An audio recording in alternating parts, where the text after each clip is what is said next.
Hello dear student, welcome to our education platform pi engineers point में आप सभी लोगों का बहुत बहुत स्वागत है।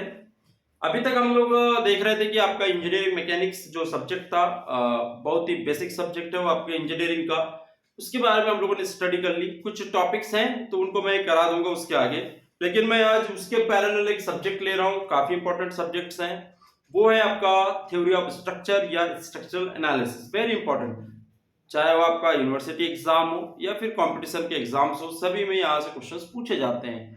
तो चलिए स्टार्ट करते हैं टॉपिक को। वो है आपका स्ट्रक्चरल एनालिसिस, और स्ट्रक्चरल एनालिसिस में जो आज का टॉपिक है बेटा वो है डिटरमिनेट स्ट्रक्चर। फर्स्ट टॉपिक है ना, यहीं से स्टार्ट करेंगे आज, है ना। ध्यान से आप लोग देखिए कि डिटरमिनेट स्ट्रक्चर होता क्या है। आई होप कि आप लोग ध्यान दे रहे होंगे लेक्चर पे और आप लोग पढ़ रहे होंगे, है ना। तो डिटरमिनेट स्ट्रक्चर के बारे में हम समझते हैं क्या होता है।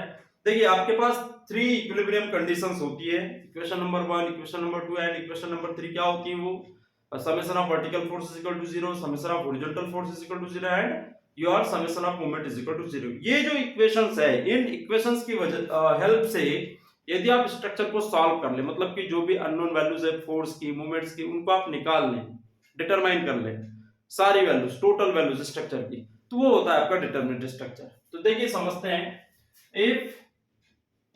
if the unknown values of structure, if the unknown values of structure are, if the unknown values of structure are solved by equilibrium conditions only, equilibrium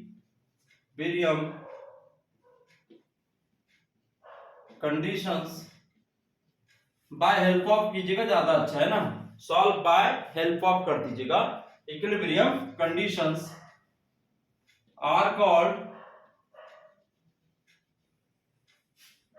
determinate structures.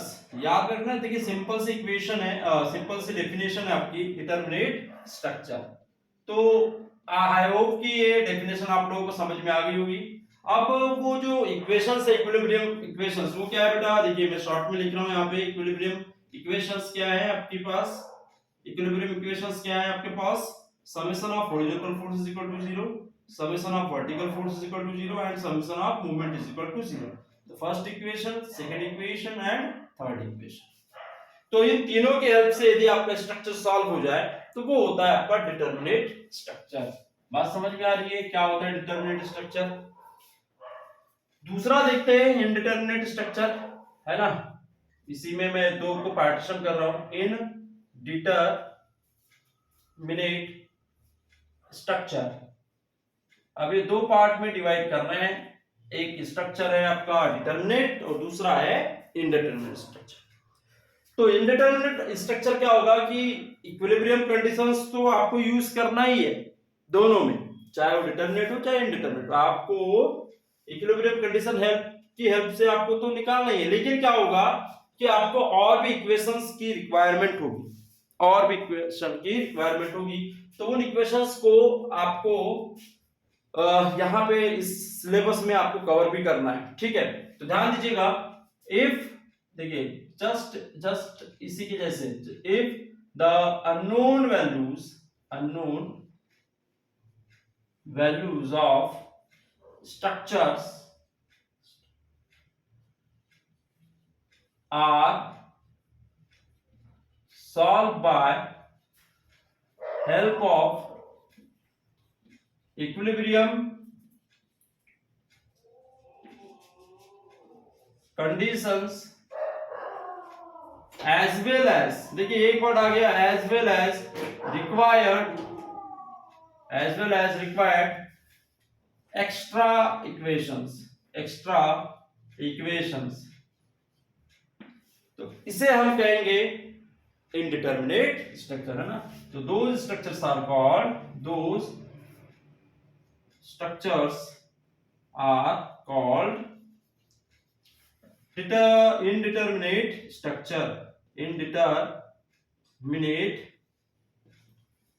structure, understand? तो ये वर्डिंग जो है, ये जो definition है, ये बड़ा important है, ठीक है।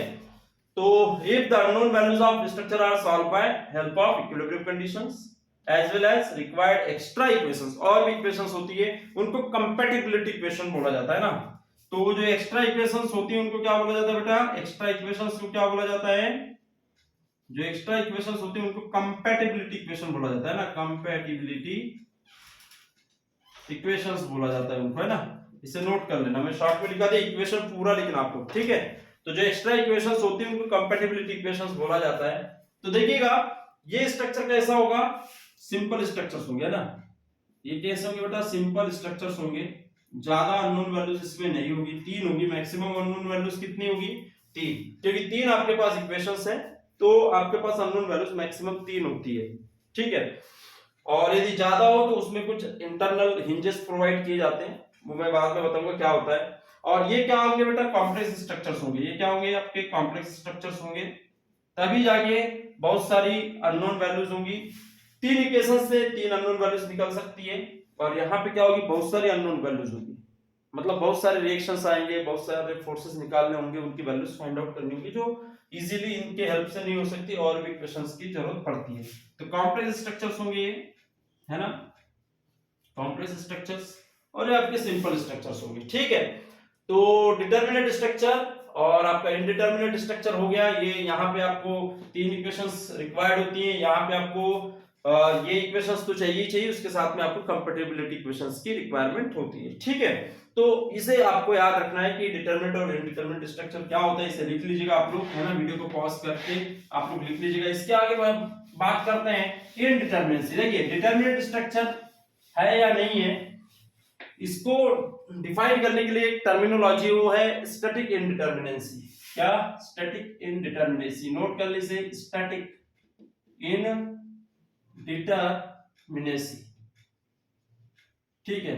तो ये बड़ा इंपॉर्टेंट टॉपिक है स्टैटिक इनडिटरमिनेंसी। आज हम देखते हैं कहां तक होता है कंप्लीट, तो नेक्स्ट लेक्चर में कंप्लीट करेंगे। तो देखिए स्टैटिक इनडिटरमिनेंसी का मतलब होता है, स्टैटिक इनडिटरमिनेंसी का मतलब होता है कि आपके मेंबर्स में कितने मेंबर फोर्सेस कितने हैं और सपोर्ट रिएक्शंस कितनी है। देखिए कोई भी स्ट्रक्चर होता है, जैसे कि मैं ट्रस ले रहा हूं, ये ट्रस है, ये पिन कनेक्टेड ट्रस है।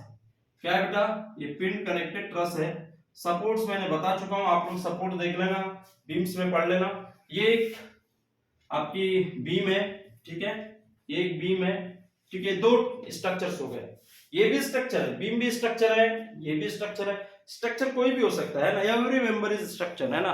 मतलब लेकिन वैसे तो स्ट्रक्चर में मल्टीपल बहुत सारे मेंबर्स होते हैं, उसी को आप स्ट्रक्चर कहेंगे। ये तो एक पार्ट है, ये स्ट्रक्चर का ही पार्ट है बीम, है ना। चलिए तो स्टैटिक इनडिटरमिनेंसी में बात करते हैं कि ये मेंबर है, इसमें भी फोर्स आएगा, इसमें भी फोर्स आएगा। यदि इसके ऊपर पी लोड लग रहा है तो डेफिनेटली इस मेंबर में भी फोर्स आएगा, इसमें भी आएगा और इसमें भी आएगा, राइट। और सपोर्ट पे भी लोड आएगा। देखिए डाउनवर्ड फोर्स लग रहा है तो सपोर्ट पे वर्टिकल रिएक्शंस लगेंगे, है ना। इसको बियर करने के लिए सपोर्ट अपवर्ड रिएक्शन लगाएगा। यदि यहाँ पे फोर्स आ रहे हैं, इस बीम के ऊपर फोर्स आ रहे हैं, तो यहाँ पे भी एक रिएक्शन लगेगा और इस सपोर्ट पे भी एक रिएक्शन आएगा।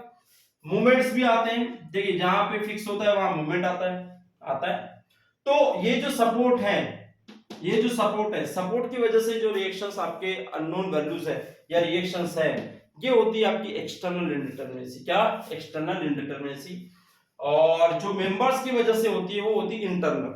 याद में रखना, इंटरनल और एक्सटर्नल। एंड एक्सटर्नल जो होगी वो सपोर्ट की वजह से, और इंटरनल जो होगी वो मेंबर्स की वजह से, ठीक है। तो अब मैं इसकी डेफिनेशन लिखा देता हूं, मुझे समझाना था कि एक्सटर्नल और इंटरनल क्या होता है। तो external due to support reactions and internal due to members, ठीक है। तो स्टैटिक इनडिटरमिनेंसी क्या होगा? देखिए कि स्टैटिक इनडिटरमिनेंसी मतलब कि जो हमें पता नहीं है, इनडिटरमिनेंसी मतलब हमें पता नहीं है, उनको पता करना है। तो ऐसे कब हो सकता है? देखिए इक्विलिब्रियम कंडीशन से आप 3 इक्वेशंस 3 अननोन वैल्यूज निकाल सकते हैं, 3 इक्वेशन से 3 निकाल सकते हैं, ठीक है। बाकी बच जाएगी वैल्यूज, तो उनको निकालने के लिए एक्स्ट्रा इक्वेशंस की रिक्वायरमेंट होगी। तो उन वैल्यूज को ही बोला जाता है अननोन वैल्यूज, और वही होगी आपकी स्टैटिक इनडिटरमिनेंसी, ठीक है। तो it is the value of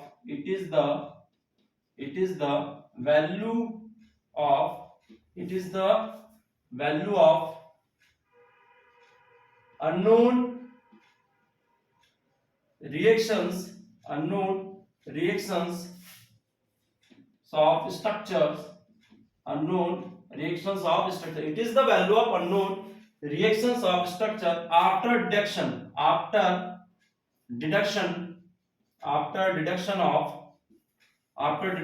equilibrium condition को घटा देने के बाद जो बच जाती है उन्हीं को बोला जाता है क्या, स्टैटिक इक्विलिब्रियम कंडीशंस। ठीक है, बस इतना सा लिखना है।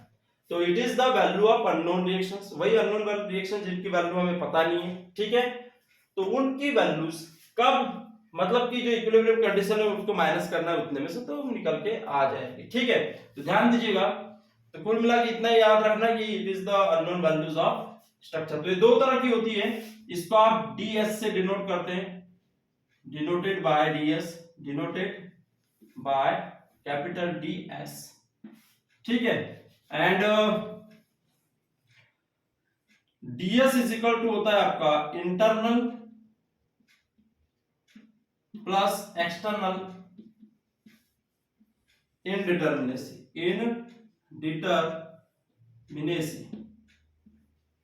प्लस ये तो है इनडिटरमिनेसी और ये भी इनडिटरमिनेसी। इस तरह से आपको नोट करके चलना है। ठीक है, तो इंटरनल और एक्सटर्नल दोनों हो गई। ठीक है, ये फार्मूला हो गया। तो देखिए यहां पे हम लोग समझते हैं कि इंटरनल और एक्सटर्नल क्या होती है, इसको समझ लेते हैं फटाफट, है ना।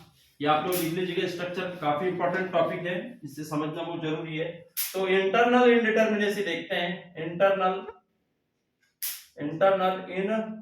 इनडिटरमिनेसी क्या होती है, तो समझते हैं हम लोग बेटा। ड्यू टू इंटरनल मेंबर्स किसकी वजह से होती है बेटा, ये ड्यू टू इंटरनल मेंबर्स की वजह से होती है इंटरनल इनडिटरमिनेसी। ठीक है, ड्यू टू इंटरनल मेंबर्स, ये आपकी ए, इसको आप ए मान लो इंटरनल को और एक्सटर्नल को बी। तो ड्यू टू इंटरनल मेंबर्स। तो देखिए इसके लिए फार्मूले लिखे जाते हैं कि आपका जैसे ट्रस का हो तो इसके लिए इनडिटरमिनेसी हो जाएगी, इंटरनल इनडिटरमिनेसी आई मान लेते हैं, तो क्या हो जाएगा बेटा m - 2j - 3। ये फार्मूला होता है। ठीक है, किसके लिए, ट्रसेस के लिए। किसके लिए बेटा, ट्रसेस, पिन ट्रसेस के लिए, पिन कनेक्टेड ट्रसेस के लिए। और फ्रेम के लिए जो फार्मूला होता है, फ्रेम्स एंड बीम्स के लिए, ये फार्मूला हो जाता है आपका आई, मतलब इंटरनल इनडिटरमिनेसी इसका फार्मूला है। इसके लिए हो जाता है 3c - r'। c जो है वो क्लोज लूप है और r' जो इंटरनल हिंजेस है। ठीक है, c क्या है बेटा, क्लोज लूप और r' जो है वो इंटरनल हिंजेस। ठीक है, जो इंटरनल हिंजेस है उनकी रिएक्शंस हो गया ना, इंटरनल हिंजेस और रिएक्शंस हिंजेस या फिर इंटरनल रिएक्शंस है। ठीक है, r' मैं बताऊंगा जब भी आपको न्यूमेरिकल सॉल्व कराऊंगा तब। तो फ्रेम के लिए याद में रखना 3c - r', और ट्रसेस के लिए, पिन ट्रसेस के लिए ना आप लोग देख लेना कि पिन ट्रसेस और फ्रेम्स क्या होती हैं। ठीक है, आप मैकेनिक्स में देख लेना अच्छे से। इसके बाद में देखते हैं, ये दो हो गए। इसके बाद में एक्सटर्नल की बात कर लेते हैं। External indeterminacy b, external indeterminacy की बात कर लेते हैं। इसके लिए कॉमन फार्मूला होता है, चाहे किसी भी प्रकार का स्ट्रक्चर हो, है ना। तो ड्यू टू सपोर्ट रिएक्शन, किसकी वजह से होती है बेटा, सपोर्ट रिएक्शंस की वजह से होती है। नोट कर ले इसे, बस इतना ही याद रखें, है ना। External इनडिटरमिनेसी, the unknown values of support reaction after deduction of equilibrium condition, इतना पर लिखना है ना। क्या लिखोगे बेटा, अननोन वैल्यूज ऑफ सपोर्ट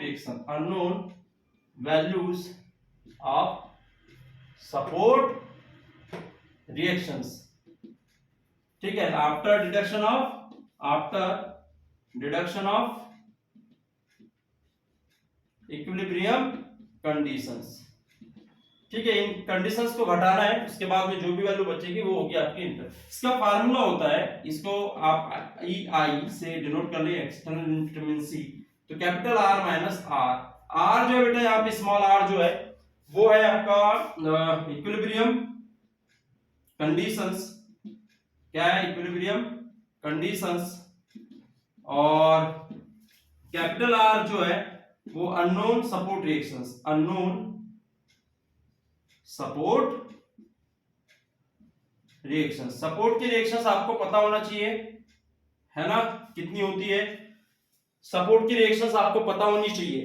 तो जैसे आपका हिंज हो तो हिंज के लिए 2 वर्टिकल और हॉरिजॉन्टल, रोलर हो तो कितना होता है बेटा, रोलर के लिए मैंने बता दिया है, रोलर के लिए कितनी, सिर्फ एक होती है वर्टिकल, ठीक है। और फिक्स सपोर्ट हो तो इसके लिए कितनी रिएक्शंस होती हैं, ये ऐसा हो या ऐसा हो, इसके लिए कितनी होती है बेटा, 3 होती है ना, vertical horizontal and movement, vertical horizontal and movement 3 होती है, ठीक है।